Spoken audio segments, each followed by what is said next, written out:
For decades, Nickelodeon's programming has generally been made of two major components: live-action sitcoms and cartoons. It's a formula that has worked for many, many years and will likely continue to be the driving force of the channel's programming for years to come. However, back in the 80s and 90s, Nickelodeon experimented with a third component, one that honestly feels like has been forgotten as time has gone by. That component being game shows. In 1986, Nick released their first and arguably most iconic game show, Double Dare, hosted by the legendary Mark Summers. From there, we received probably way too many Double Dare spin-offs and some other Nick game shows like Finders Keepers, Think Fast, and Make the Grade.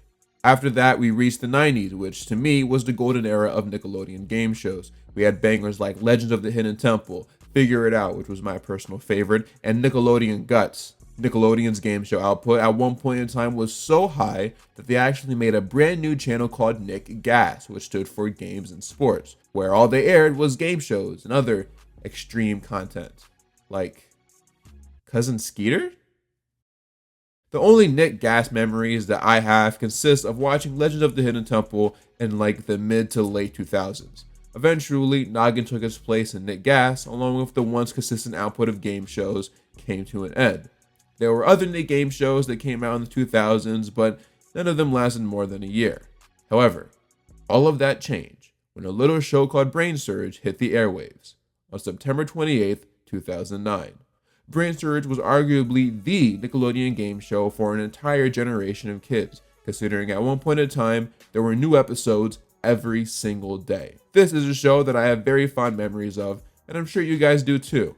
So, my name is Mr. Nostalgia, and in today's video, we will be going over the history of the game show to talk about what made it great at the time and to see if it still holds up today. By the way, this is BrainSurge, not to be confused with the Brain Rush. That's a completely different children's game show and a completely different video. Up next, it's BrainSurge on Nick. Production for BrainSurge is actually a bit of an interesting story. The show was created by Legends of the Hidden Temple co-creator Scott A. Stone and executive producer of The Mole, Clay Newbill. And apparently, it was actually based on a Japanese game show called Brain Survivor from 2002. Now, while the show started filming its first season in February 2009, it wouldn't premiere until September, more specifically the 28th. This is interesting because in case you didn't know, September 28th is one of the most important days in Nickelodeon history, as it is the one that changed Nickelodeon forever.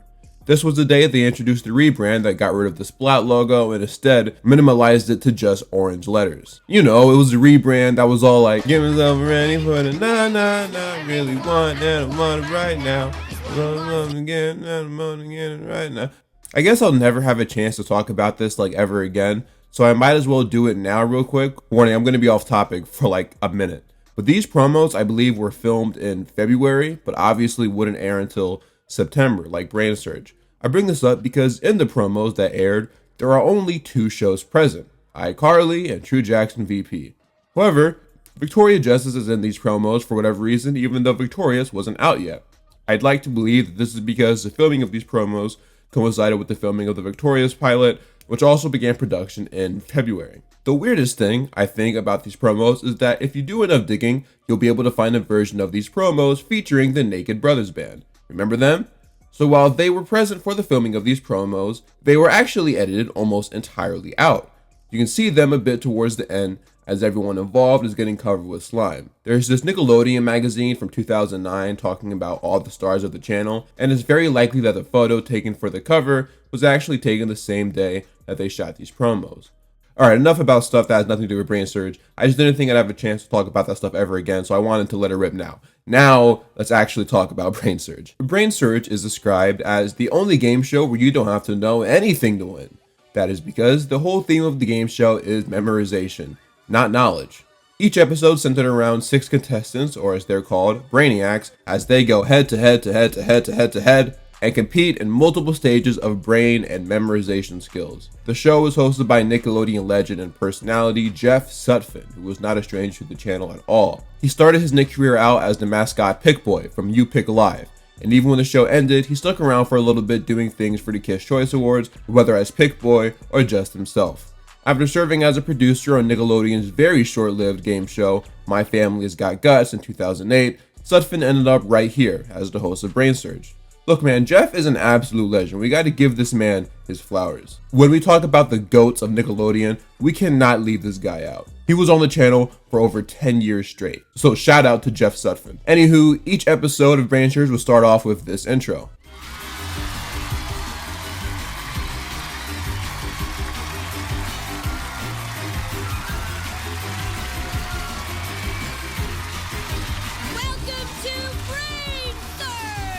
Jeff gets up on stage and greets the audience, both the in-person one and the viewers at home. He then introduces all of the contestants one by one, usually followed by a funny one-liner about them. Samantha's fluent in pig Latin. I didn't even know pigs could speak Latin. Nate once ate a chocolate-covered hot dog. What, no whipped cream and relish? Jocelyn is a klutzy sports fan. Wouldn't want to be sitting next to her at the big game. Chase once drank toilet water on the dare. It must have been a double dog dare. He then explains that only one of them will go home a BrainSurge champion, and said champion will have the chance at thousands of dollars worth of prizes. And of course, the opportunity to get slime from head to toe, because it's not a Nickelodeon game show without slime. But for those who fail before that time comes, there is only one way down, and that is through the brain drain.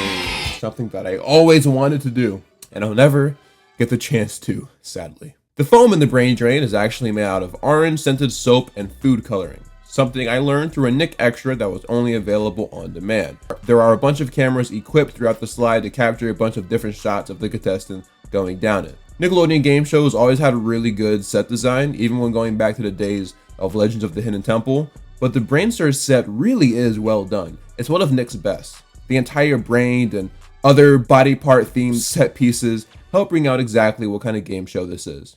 Anyway, level 1 of the game show will start off with a visual puzzle, as Jeff's face appears on the big screen behind them. These puzzles would generally be animated and at times resemble a style similar to Cartoon Network's Mad. Some puzzles, or brain teasers if you will, would be pretty cut and clear, like keep track of which penguin eats the most fish, which sounds easy, but if you lose focus for even 1 second, there's a decent chance you'll lose it, as seen here.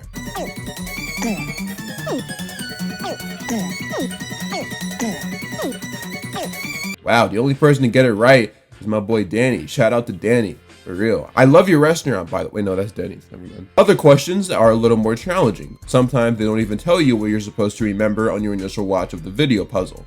They only tell you after you've already viewed it and are about to plug in your answers. The Plump Plaza is the busiest hotel in town. Pay attention to everyone you see.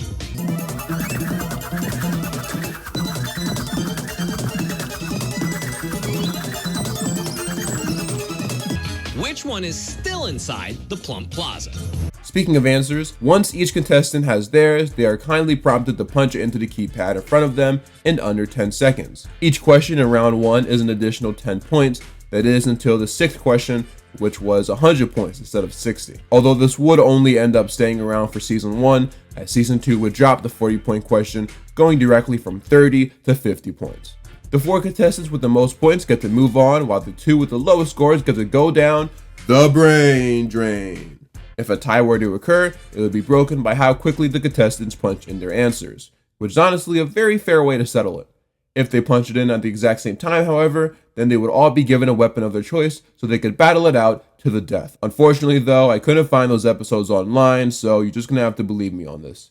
This being said though, everybody who participated in the first round gets to go home with a couple of prizes, even the losers. In season 1, generally the prize was some sort of Nickelodeon merchandise, accompanied with a bucket of slime. No, not the slime that the kiddies be playing with now. I'm talking that real, authentic Nickelodeon slime. That type of slime that Katy Perry got blasted with during the Kids' Choice Awards. Except like, way cheaper considering they had to like mass produce it and stuff. So, low-key, it probably is the same slime that kids are playing with today.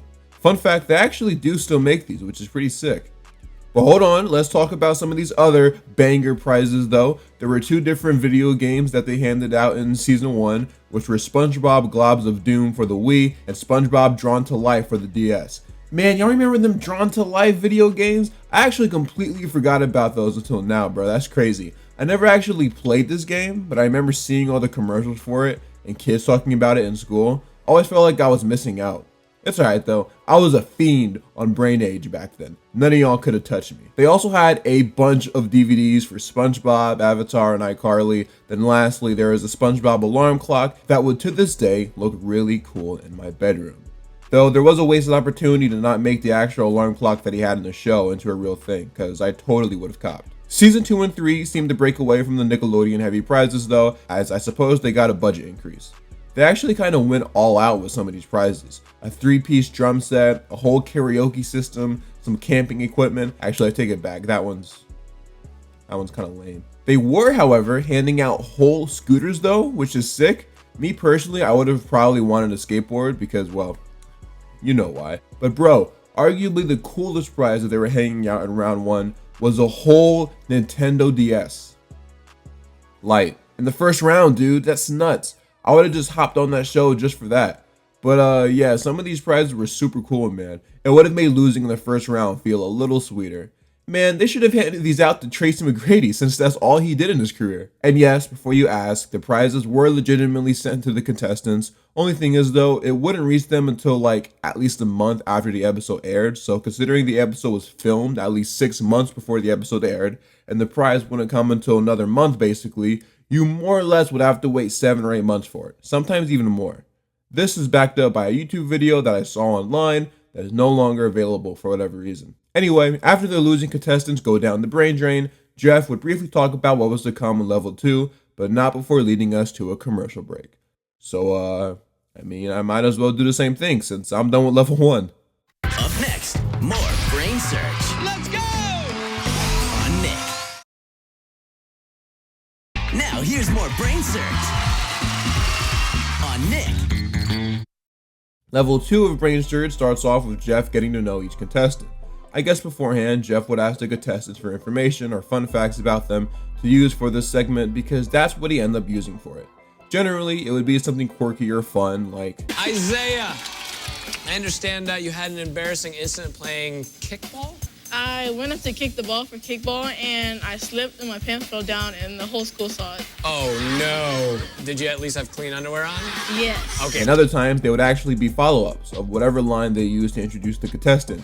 Samantha, pig Latin. Let's hear some, because I can never understand this. NKI, itke, I'm Slade. And that means what? Can I get slimed? Oh, okay. Very nice work, Anthem may say. Anyway, in level 2, Jeff reads a story from his big book of super fantastic true chronicles of truth that are absolutely true. I got that in one take. And yes, each story that he reads from this book is absolutely, positively, 100% true. Each story is accompanied by a slideshow or animation showcasing each individual detail, as the kids are tasked with remembering as much as they can in order to move on to the next round. This one, especially for the people actually performing, is likely one of the hardest games of the show. I mean, even for me, a viewer watching on my TV or in most recent cases my computer, I found it hard to keep up with at times. When a contestant answers a question correctly, they play a ding sound. However, if they answer incorrectly or just don't put in an answer in time, a fart noise plays from the chair, followed by the elimination of the contestant. Anyway, the 2 remaining Brainiacs are now tasked with competing in the knockout round. They are given 10 measly seconds to form a mental image of a grid of 16 numbers, each representing a pair of images from the story. They must memorize these pairs as they will need to match them during the game. Taking turns, they reveal and attempt to match the pairs. If a mistake is made, the game enters sudden death, where the next correct match determines the winner. The next correct match is today's BrainSurge champion, Deja. What's your 2. first numbers? 2. And 13. And what number? 13. 13. That looks like our match, Deja. You are today's BrainSurge champion. Congratulations! The defeated contestant, along with the 2 previously eliminated contestants, receive yet another prize. The 3 losing contestants are then sent down the brain drain. Jeff sends us straight to another commercial break. We have now entered level 3, which is probably the part of BrainSurge that most of you remember, and is easily the most nerve-wracking and frustrating part of this game. This is where my anxiety started. Thanks, BrainSurge. Alright, so basically, here's how this goes. The Brainiac who's successfully been able to move past the first 2 levels is now tasked with completing the final stage. In order to do so, they must memorize 3 patterns of light that appear on the floor. You then have to step on each tile to recreate the pattern and stop the clock using the button on the ground when you're done. The first one is a 4x4 grid, the second is a 5x5 grid, and the third is a 6x6 grid. Each pattern is more challenging than the previous one, but you do win a prize for each stage created. If you successfully complete every single grid, then you get to receive a sliming from head to toe. But if you fail, you get sent down the shadow round. The brain drain. Some of the prizes in level 3 include Wii's, karaoke machines, a Yamaha keyboard in case you want to cook up some beats, more bikes, more cameras, surfboards in case you want to channel your inner Bucket and Skinner. They had like hockey tables, pool tables, table tennis tables, regular table. No, I'm playing. Vizio TVs, a whole kayak. Like, fam, if I was on the show as a kid and I failed to win this stuff, my family would immediately disown me. And low key, I wouldn't even be mad if that was my kid and he ruined my chances at receiving a whole kayak. Man, I would have. Nah, let me stop. Some of these prizes are so specific to the 2009 to 2011 era that I don't even know what they are. And I was around back then. Like, they had this thing called an iChair. Apparently it was this half speaker, half chair that allowed you to plug in your iPod or game system to provide maximum sound. Like, get that out of here. I don't trust the technology back in 2011 to provide something so advanced. That's probably why they don't sell it anymore. Man, that ain't no iChair. That's an electric chair, baby. It's probably out here frying people. Most of these actually are prizes that today kids probably wouldn't even be interested in. Like the Flow TV portable television. Yeah, it's called a phone, an iPad even. The biggest prize of them all though was usually some sort of vacation that you were able to go to if you beat the final pattern. They were sending them to some pretty nice places too. Hawaii, Mexico, Universal Studios. The saddest thing about this though is that they actually sent them to Nickelodeon Resort in Florida a few times. And I say it's sad because when I was a kid, I used to always want to go there, but my family never went. In 2015, when I was older, we were actually on our way to Disney World and we actually drove past the Nickelodeon Resort. And I remember being so amazed by it because in a way, my dream had finally been accomplished. I didn't even care about the fact that I was going to Disney, honestly. Anyway, going back to the actual game show, this was a part of the show that stressed me out the most because some of these people were just bad. And look, I understand that it's not the easiest thing in the world, but I just know for a fact that I would have cleared these. Probably. Like, all right, bro, look at some of these. And there's a second one. The clock will start when you make your first step. All right? Good luck.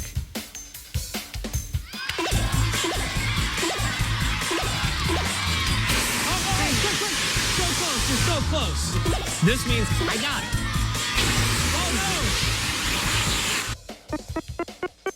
And the clock's gonna start when you make your first step. Good luck, Kennedy. Oh, quick. Oh, got it now. There you go. There you go. Oh no! Oh. Those are the only two like extreme cases of poor performances in the 4x4 though, because most people seem to have little difficulty with it. As for the 5x5, since it's a bit harder, I'm not going to be too mad at someone potentially getting this wrong.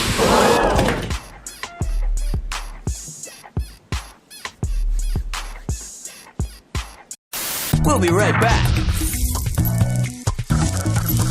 On Nick. And then we get to the 6x6. This one was obviously the hardest one, but even with that being the case, a surprising amount of people were able to get it done. But of course, there were also plenty of losses as well. Two of my favorite 6x6 ones though include this one where a kid named James Taylor, not to be confused with James Taylor, was able to complete it with only 0.71 seconds left, and you could hear it in Jeff's voice how impressed and surprised he was that he was able to get it done in such short timing. 3, 2, 1. You got it! Oh, James! You got it! James! You got it! Like, this dude screamed, bruh. He was not expecting that. That was so genuine. Somehow a girl named Emma was able to do it with even less time and wouldn't stop yelling about it. 4, 3, 2.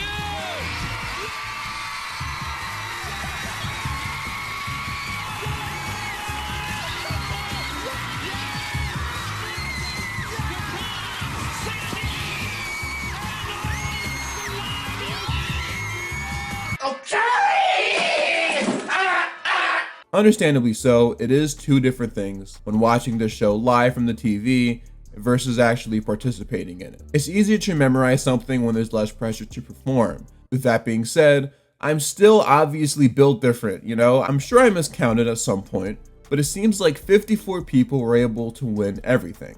56 people failed on the last attempt, and 8 people didn't even reach the 6x6. So even if I miscounted, which I no doubt did, the number of people to solve the 6x6 versus the people that failed to is almost equal. What I love though is that when these contestants get slime, you can just tell how happy they were to finally live out their childhood dream, and it's really cool to see.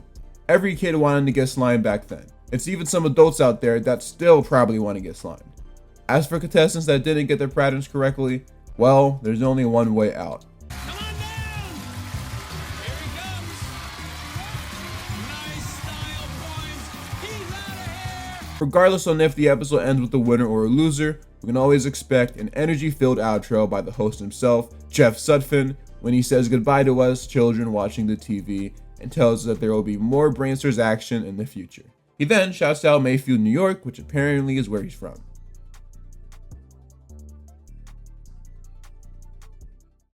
Overall, I actually think BrainSurge is still really fun. I mean, to just kick things off, Jeff Sutphin is such a good host. There's a reason why Nickelodeon used him for like 10 years. He has a lot of charm and knows how to interact with children and make them laugh. That's good. The Gray family, not too sure.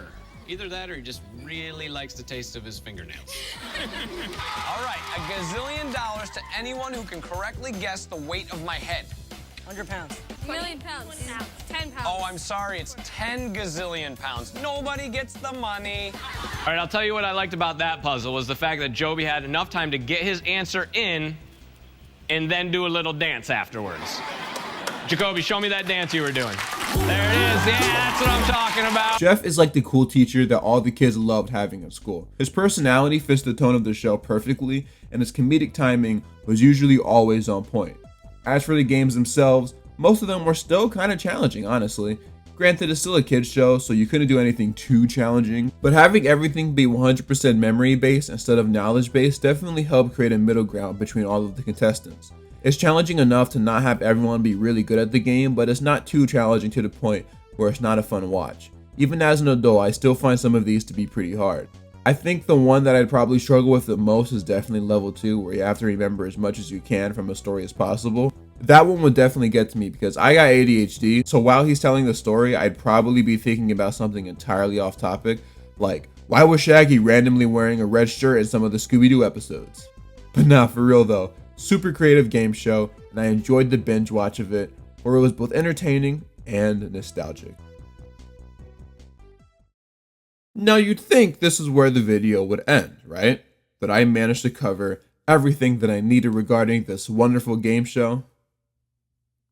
Well, you'd be wrong.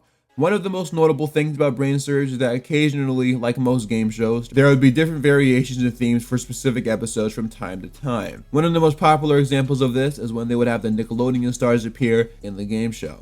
And just about everyone from every show appeared.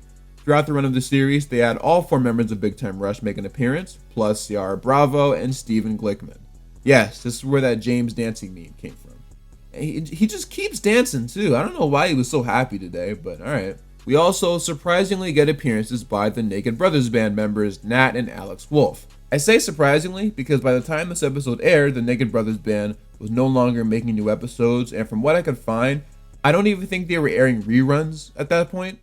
The same actually applies to Lil JJ from the cult classic Nickelodeon series Just Jordan, one of the greatest Nickelodeon shows ever. Don't at me.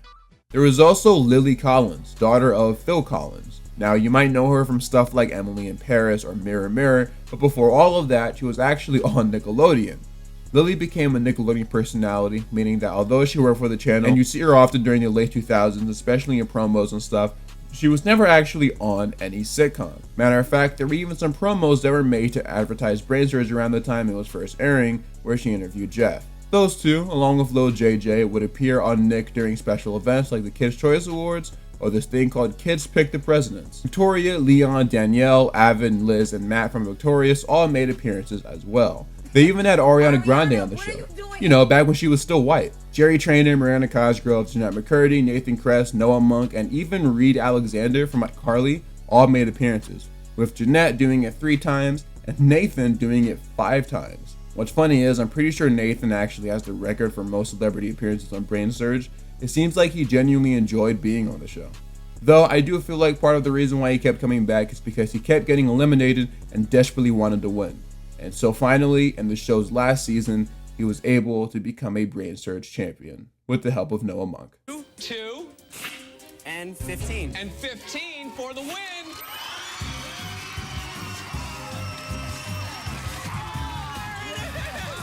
Family break.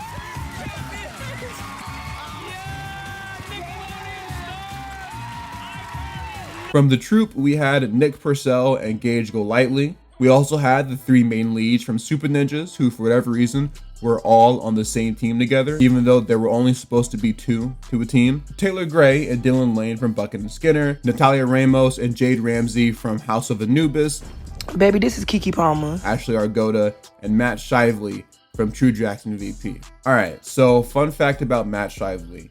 Not only is he a 2-time champion, which is a first for the game show, but he actually holds the record for the quickest level 3 completion time ever, going through the entire thing in 18 seconds.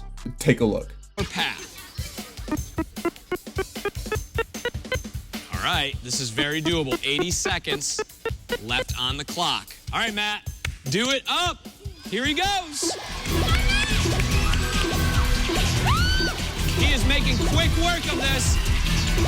He's got it!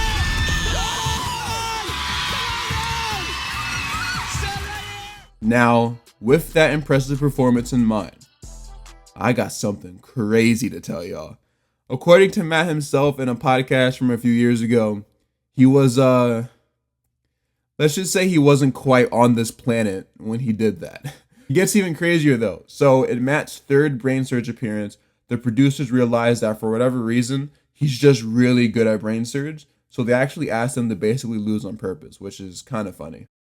And then we did the second one, and they came up to me before the second round. And you went against me. Yeah, and they go, hey, if you can just go ahead and, we can't say throw it, but if you'll just not say the right answer.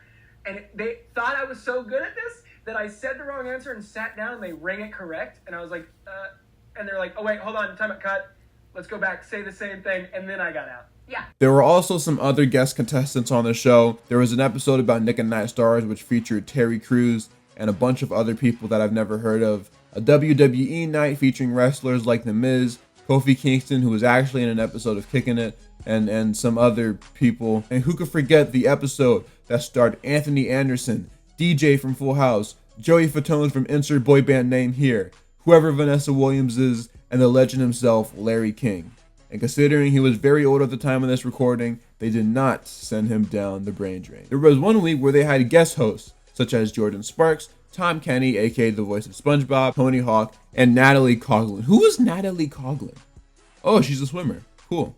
And of course, obviously, with most of these people being, well, rich, the prizes never actually went to them. Instead, any prizes won during the game would go towards the children that they are playing for.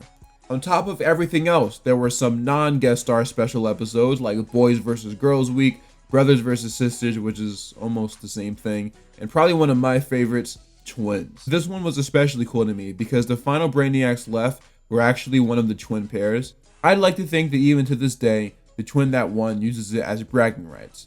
And since we're talking about family-related episodes of BrainSurge, well, I guess it's time that I talk about Family BrainSurge. The brand new series premieres Monday night, July 18th at 8. Hold up. They're saying you missed a step. We got to do it again. I'm kidding. On Nickelodeon. Season 3 of BrainSurge, with a few changes here and there, was basically the same show. The only big difference is that every child Brainiac contestant would be accompanied by a generally older family member. With this change in style, they added a new concept to the game called a brain fart. Each family duo is permitted one brain fart, which allows 2 other members of the family, aka the Brain Trust, to offer an answer for them. If the Brain Trust gets it right, they get to move on. But if it's wrong, they're out of here. brain fart. Brain fart. We're going over to the Brain Trust. Should we say fluffy? Fluffy. Fluffy? Let's find out. Oh, nice job. Oh my God. I don't know who's more surprised on that one. I actually really liked Family BrainSurge, as it added an extra layer of wholesomeness to the show. Seeing a family work together and ultimately get slimed together was really cool, and it led to some great moments. The show also ended up being moved to Nick at Night, where it would air until the show's cancellation in November 2011. All of these variations of the show made things a lot more interesting, and I believe helped the longevity of it. Seeing the Nick stars and even some of the guest hosts was definitely a treat, especially Tom Kenny. He was great. And overall, I think it just made the show even more special than it already was. Now here's more BrainSurge on Nick. Generally, whenever I review a TV show, I include an intermission of some sort. Most of the time, these intermissions include fun facts about the show that I so far haven't been able to fit anywhere else in the video. So, I plan on using this part of the video to run it back and do the same thing for BrainSurge. And trust me, there are some gems in here. Okay, let's start off with something light. In a YouTube video that is no longer uploaded for whatever reason, a former BrainSurge contestant named Jessa revealed what it was like to be on the set of BrainSurge. The video included a ton of interesting facts, some of which I unfortunately don't remember anymore, but the one that was always interesting to me was at one point, I think it was before she started filming her episode, she had accidentally taken a wrong turn while in the production studio, and this led to her finding herself on the Sweet Life on Deck set. There's another YouTube video out there from another contestant that confirms that BrainSurge was filmed in the same studio as Sweet Life, because he actually ended up making the same mistake. I guess they filmed very close together. For our second fun fact, there's a bit in the credits that says portions of the episode that didn't affect the outcome of the game were edited/retaped. For example, in the YouTube video I mentioned earlier from the channel Minty, with an exclamation point might I add, he said that one of the kids that were in the same episode as him kind of morphed two answers into one accidentally, so they had to stop production, figure out which answer they would take, and then reshoot it. Jeff also said in a podcast interview from the Jake's Happy Nostalgia Show channel that he would often mispronounce people's names, so they'd have to stop production and refilm it so he can get it right. Fun fact number 3, if you were ever wondering how kids even ended up on BrainSurge as contestants, they actually would send in audition tapes. Some of these audition tapes are actually still available on YouTube to this day, if you search for them. My favorite TV shows are Malcolm in the Middle, Everybody Hates Chris, BrainSurge, Psych, Monk, and SpongeBob. Yo, this kid's a legend, bruh. What an elite taste in shows. Fun fact number 4, Jeff Sutphin went down the brain drain every day after filming. Fun fact number 5 is an interesting one. So the show obviously has had many guest stars across its 3 seasons, but arguably, one of the biggest guest stars this show has ever had happened before they were even famous. In season 1, episode 25, which aired on December 1st, 2009, a relatively normal episode of BrainSurge aired on TV. We had 6 relatively normal contestants: Jordan, Kristen, Tiana, Natalie, and Marco. The 6th contestant, however, is slightly more notable than the rest. That's because she is currently one of the hottest young stars in Hollywood, and I mean that in more ways than one, Haley Steinfeld. Unfortunately, she ended up losing in the second round, but needless to say, after everything that happened to her since this loss, I don't think it's something that still bothers her. Well, I wasn't expecting that. Jordan. Fun fact number 6, since we're talking about people who were on BrainSurge that ended up in other shows and movies, there are actually a lot of them. A surprising amount, honestly. The first time I noticed this was when I was rewatching my old video on Brain Rush, a roller coaster game show from Nickelodeon. What? The roller coaster game show from Cartoon Network.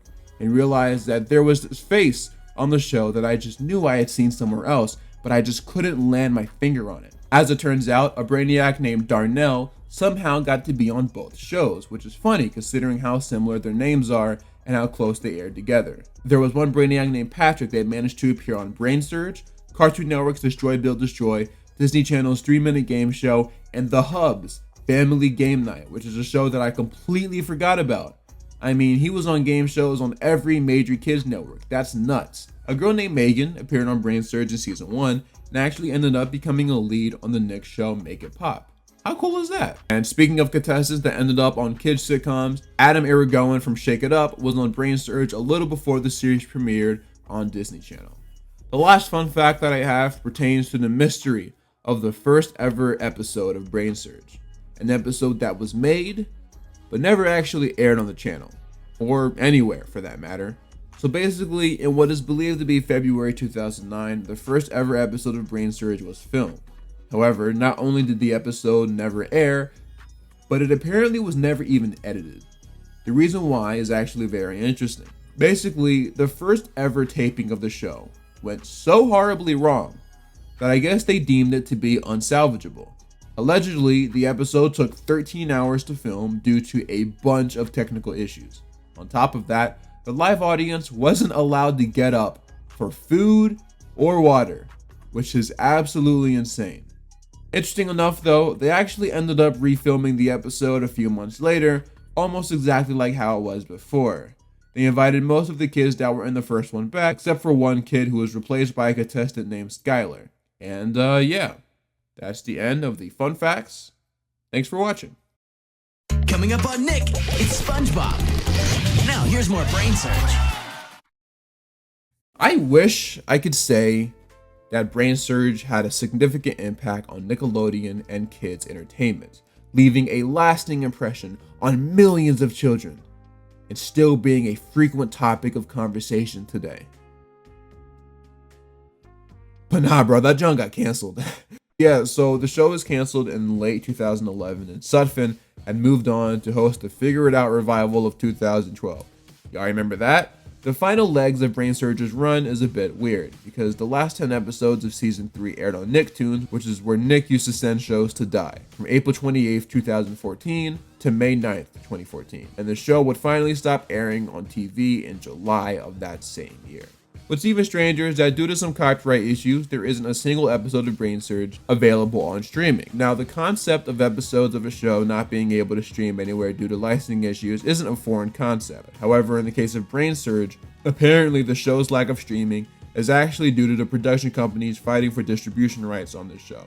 Apparently. However, something that I'm sure the network did not see coming is the sudden surge of BrainSurge fans and television archivists little by little uploading episodes of the show online thanks to people recording it as it aired.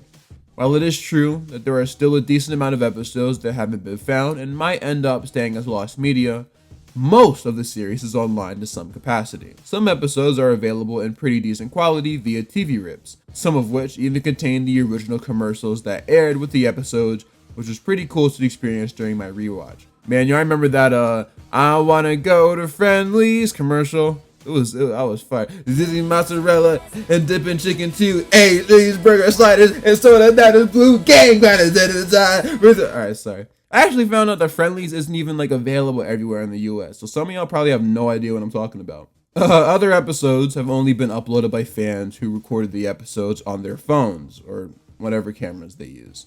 And some of you guys may not believe me, but as I've been contacting some BrainSurge experts throughout the course of me writing this video, I've reached a conclusion that BrainSurge has one of the strongest followings of any television series that I have ever reviewed on this channel.